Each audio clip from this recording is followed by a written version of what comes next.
الحمد لله رب العالمين والصلاة والسلام على سيد المرسلين وعلى آله وصحبه أجمعين أما بعد. عن أبي هريرة رضي الله عنه أن رسول الله صلى الله عليه وسلم قال: لا يبولن أحدكم في الماء الدائم الذي لا يجري ثم يغتسل منه. ولمسلم: لا يغتسل أحدكم في الماء الدائم وهو جنب. عمدۃ الاحکام کی 5ویں حدیث طہارت کے مسائل سے متعلق ابو ہریرہ رضی اللہ عنہ بیان کرتے ہیں کہ رسول اللہ صلی اللہ علیہ وسلم نے فرمایا کہ تم میں سے کوئی شخص ہرگز پیشاب نہ کرے ٹھہرے ہوئے پانی میں جو پانی بہنے والا نہیں ہے، جو پانی بہتا ہوا نہیں ہے، اور پھر اسی میں غسل کرے۔ اس حدیث کو امام بخاری نے کتاب الوضوء باب البول فی الماء الدائم، اور ایسے ہی امام مسلم نے بھی کتاب الطہارہ باب النہی عن البول فی الماء الراکد، اسی طرح سے سنن ابی داؤد، سنن ترمذی اور سنن نسائی میں بھی یہ حدیث موجود ہے۔ اس حدیث میں نبی کریم صلی اللہ علیہ وسلم نے تاکید کے ساتھ منع فرمایا ٹھہرے ہوئے پانی میں پیشاب کرنے سے۔ جیسے کوئی پانی کی ٹنکی ہے، کوئی تالاب ہے، کوئی گڑھا ہے، کوئی ایسی جگہ ہے جہاں پانی جمع ہے اور اس پانی سے لوگ فائدہ اٹھاتے ہیں یا اپنے جانوروں کو وہاں پانی پلاتے ہیں۔ ظاہر بات ہے اگر اس طرح کے پانی میں جو کہ ایک جگہ ٹھہرا ہوا ہے، ایک جگہ جمع ہے، اگر کوئی اس میں پیشاب کرے گا تو اس کی وجہ سے پانی میں گندگی اور نجاست جائے گی، جس سے بیماریاں پیدا ہوں گی اور جس سے لوگوں کی اور لوگوں کے جانوروں کی اور وہ پانی جہاں جہاں جاتا ہے سب کی صحت متاثر ہوگی۔ اسی طرح سے اگر اس پانی سے لوگوں کو غسل کی ضرورت ہے تو جیسے فرمایا کہ اسی میں پہلے پیشاب کرے پھر جا کے اسی میں غسل کرے۔ کتنی طبیعت کو یہ بات ناگوار ہوگی کہ اسی میں پیشاب کیا ہے پھر اسی میں جا کے غسل کر رہا ہے، جبکہ وہ پانی اگر بہنے والا ہوتا تو شاید بہہ کے آگے چلا گیا ہوتا اور پانی صاف ہو گیا ہوتا، لیکن جب رکا ہوا پانی ہے، ٹھہرا ہوا پانی ہے، اور اگر اسی طرح سے ایک نہیں اور بہت سارے ایک کے بعد ایک آتے رہیں، پیشاب کرتے رہیں یا غسل جنابت کرتے رہیں، اور اس طرح سے پانی کو اگر اس میں ڈبکی لگا کر کے غسل کریں، سارا میل کچیل بدن کا اور ساری گندگی اس کے اندر جائے تو ظاہر بات ہے کہ وہ پانی انسانی صحت کے لیے کس قدر خطرناک ہو جائے گا۔ البتہ اگر بہتا ہوا پانی ہے، ندیوں کا پانی ہے، دریاؤں کا پانی ہے جو کہ جاری ہیں، بہہ رہے ہیں، تو اس میں یہ خطرہ نہیں ہے، لیکن اس میں بھی پیشاب کرنے سے بچنا بہتر ہے، کیونکہ اس سے بھی نقصان پہنچنے کا اندیشہ ہے، اور پھر آپ کو کوئی ضرورت نہیں ہے کہ آپ اس پانی میں جا کے پیشاب کریں۔ کیا اس کے لیے یعنی انسان مجبور ہے کہ جا کے وہاں پیشاب کرے؟ تو اس لیے اس سے ہر حال میں بچنا چاہیے۔ تو اللہ کے نبی کریم صلی اللہ علیہ وسلم نے اس سے منع فرمایا، اس لیے اس حدیث سے پہلی بات یہ معلوم ہوئی کہ ٹھہرے ہوئے پانی میں، ایسے پانی میں جو بہتا ہوا پانی نہیں ہے، اس کے اندر پیشاب کرنا منع ہے، پیشاب کرنا حرام ہے، اور جب پیشاب کرنا حرام ہے تو پاخانہ کرنا ظاہر ہے کہ اس سے بڑھ کر ہے۔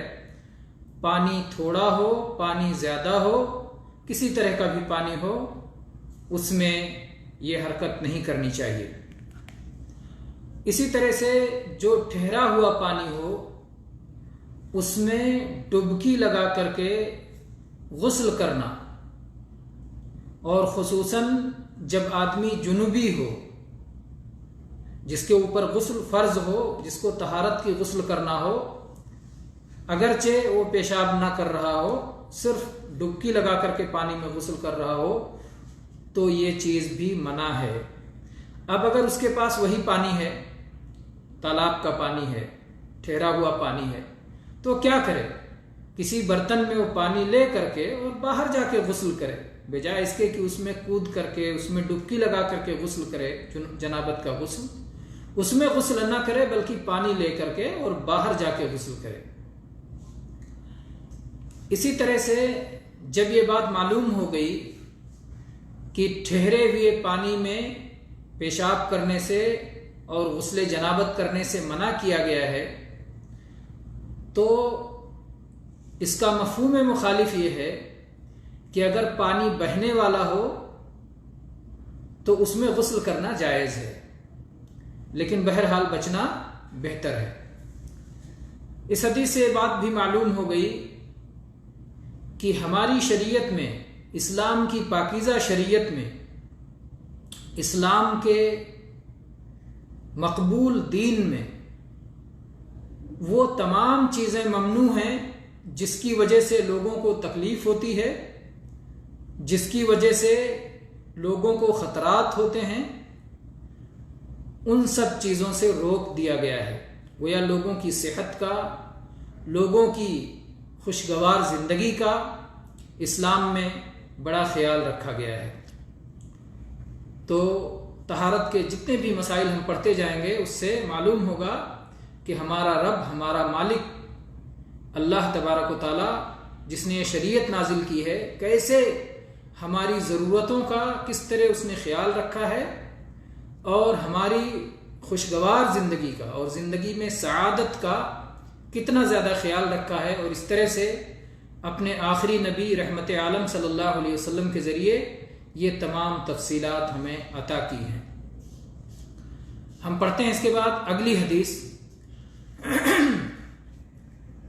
جانتے ہیں کہ عمدۃ الاحکام ہم جو کتاب پڑھ رہے ہیں اس کی ساری احادیث صحیحین کی ہیں، بخاری و مسلم کی احادیث ہیں، اور جو حدیث بخاری و مسلم میں ہے حدیث کی دوسری کتابوں میں بھی موجود ہے،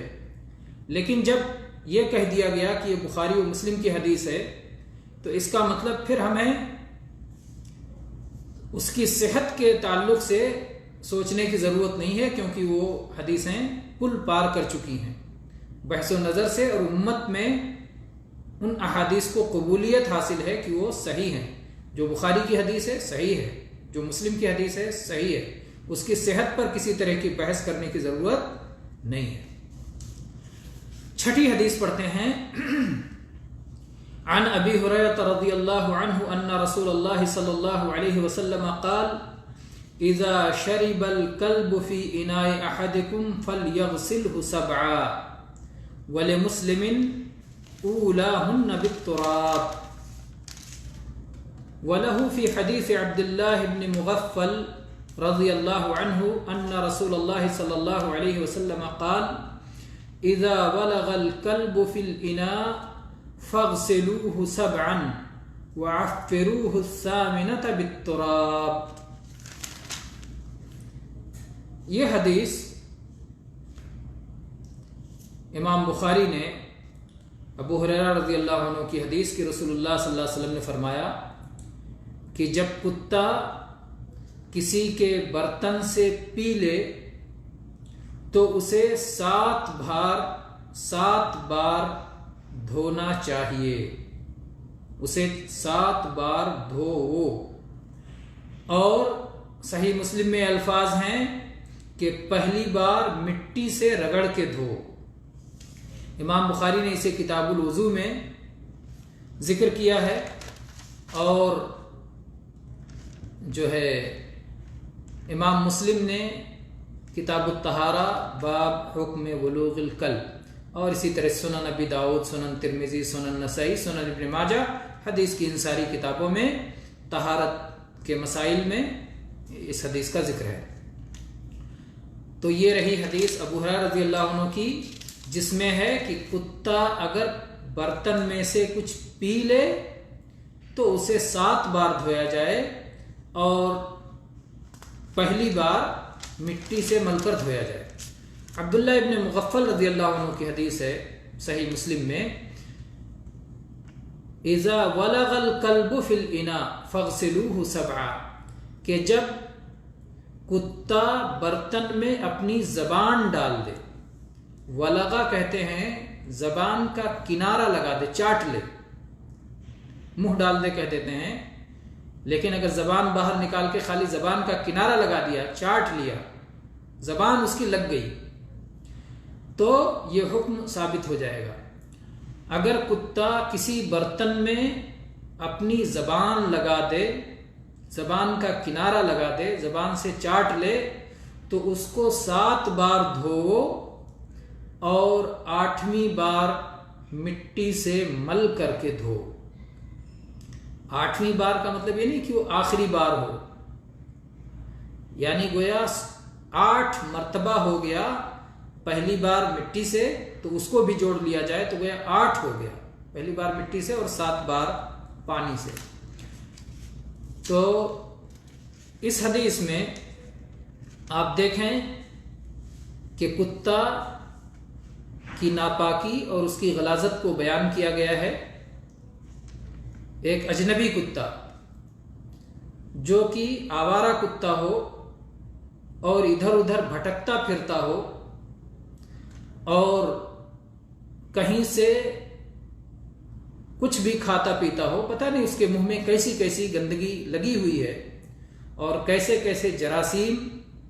اور کیسی کیسی بیماریاں اپنے ساتھ وہ لے کے چل رہا ہے۔ اسلام کی پاکیزہ شریعت نے اور اسلام کے پاکیزہ دین نے، جو حکمتوں بھرا ہوا دین ہے، اس دین نے ہمیں یہ سکھایا کہ اگر اس طرح کا کوئی کتا ہمارے استعمال والے برتن میں منہ ڈال دے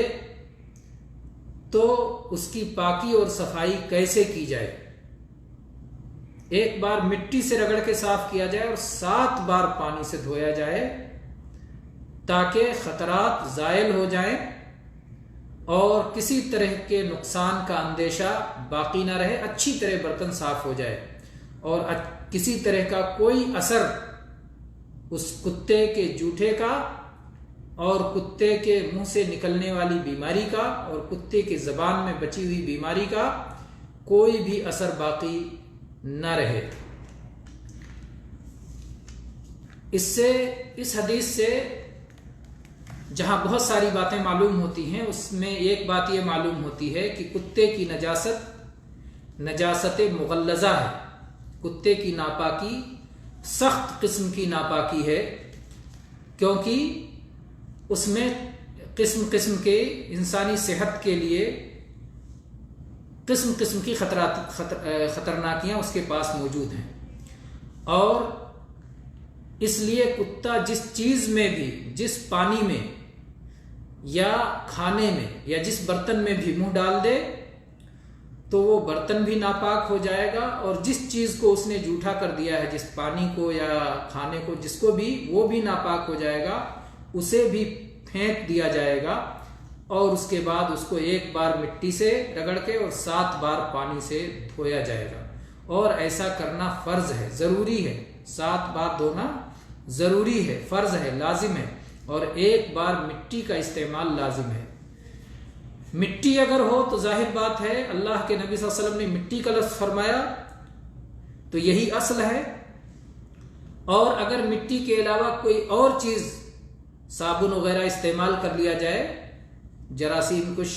کوئی چیز استعمال کر لی جائے جس سے صفائی ہو سکتی ہے، تو اہل علم نے اس کی اجازت دی ہے۔ اور ہماری شریعت کی بلندی دیکھیے، عظمت دیکھیے کہ ایسی چیز کی تعلیم دی گئی جو ہر جگہ مہیا ہے اور نہایت آسانی سے مہیا ہے. ہر جگہ یہ چیز مہیا ہے اور آسانی سے متوفر ہے. تو بہرحال پہلی بار مٹی سے رگڑ کے دھوئے اور اس کے بعد 7 بار خوب اچھی طرح سے پانی سے دھوئیں. اور مٹی میں کیا خوبی اللہ تبارک و تعالیٰ نے رکھی ہے کہ جس وجہ سے اتنی بڑی نجاست و غلاظت صاف ہو جائے گی. اللہ کی حکمت اور عظمت اور اللہ تبارک و تعالیٰ کی کاریگری اور اس کی ربوبیت کی حمد و ثنا کرتے رہیے, شکر ادا کرتے رہیے کہ اللہ تبارک و تعالیٰ نے اس کائنات کی کیسی تدبیر کی ہے اور کیسے انتظامات فرمائے ہیں. الحمدللہ. کہتے ہیں کہ سائنسی اور طبی اور میڈیکل تحقیق یہ ہے کہ جراثیم کش بعض ایسی چیزیں مٹی میں پائی جاتی ہے کہ کتے کے جوٹھے میں جو جراثیم ہوتے ہیں وہ بآسانی اس سے ختم ہو جاتے ہیں, بسہولت وہ ختم ہو جاتے ہیں. اگر یہ ایک تحقیق ہے تو ظاہر بات ہے کہ اللہ تبارک و تعالیٰ نے جن اسلام کی صداقت اور سچائی کے لیے جن نشانیوں کے ظاہر کرنے کا وعدہ فرمایا ہے اس میں سے ایک یہ نشانی بھی ظاہر ہو گئی. اللہ تعالیٰ نے قرآن پاک میں فرمایا ہے سنوریہم آیاتنا فی الآفاق وفی انفسہم حتی یتبین لہم انہ الحق, کہ ہم اپنی نشانیاں آفاق و انفس میں پوری کائنات میں اور خود ان کے اپنی ذات کے اندر دکھائیں گے یہاں تک کہ اسلام کی صداقت اور سچائی ان کے سامنے کھل کر ظاہر ہو جائے گی. تو اگر یہ میڈیکل تحقیق اس طرح کی آئی ہے تو ظاہر بات ہے یہ اسلام کے صداقت کی بہت سارے دلیلوں میں سے یہ بھی ایک دلیل ہے. صرف یہی ایک دلیل نہیں ہے, بے شمار دلائل میں سے یہ بھی ایک دلیل ہے. اور اللہ کے نبی محمد صلی اللہ علیہ وسلم اپنی طرف سے کوئی بات نہیں کہتے تھے. وَمَا يَنْطِقُ عَنِ الْهَوَىٰ إِنْ هُوَ إِلَّا وَحْيُ يُوحَىٰ, جو کچھ آپ کہتے تھے وہ اللہ کے وحی کرنے سے کہتے تھے, جبریل علیہ السلام کے واسطے سے یا بلا واسطہ اللہ تبارک و تعالیٰ جب آپ کی رہنمائی فرماتا تھا, آپ پر وحی کرتا تھا تو اللہ کے نبی کریم صلی اللہ علیہ وسلم امت کو بتلاتے تھے. تو اس سے اس شریعت کی عظمت ظاہر ہوتی ہے کہ کس طرح سے یہ شریعت امتیوں کی اور اس شریعت پر چلنے والوں کی چھوٹی بڑی تمام چیزوں کا لحاظ کرتی ہے. حدیث کے ظاہر سے یہ بات معلوم ہوتی ہے کہ کوئی بھی کتا برتن میں منہ ڈال دے, اپنی زبان لگا دے تو یہی حکم ہے, چاہے وہ پالتو کتا ہو جس کے پالنے کی اجازت دی گئی ہے, جیسے بعض کتوں کے پالنے کی اجازت دی گئی ہے, شکار کے لیے کوئی آدمی کتا پالے, گھر کی رکھوالی کے لیے کوئی شخص کتا پالے, جانوروں کی رکھوالی کے لیے, گھر کی چوکیداری کے لیے کوئی شخص اگر کتا پالتا ہے تو اس کی اجازت دی گئی ہے شریعت میں. اور ایک آوارہ کتا ہوتا ہے جو در در بھٹکتا رہتا ہے, در در سے دور دور ہوتا ہے. تو کسی طرح کا کتا ہو, چاہے آوارہ کتا ہو چاہے پالتو کتا ہو, کوئی بھی کتا اگر برتن میں منہ ڈال دے تو ظاہر حدیث سے یہ بات معلوم ہوتی ہے کہ اس کے جوٹھے کو 7 بار دھویا جائے گا, ایک بار مٹی سے اور پھر 7 بار پانی سے. لیکن بعض اہل علم نے کہا کہ جب وہ کتے جنہیں پالنے کی اجازت دی گئی ہے, اور ظاہر ہے جب ایک آدمی پالتا ہے کتوں کو تو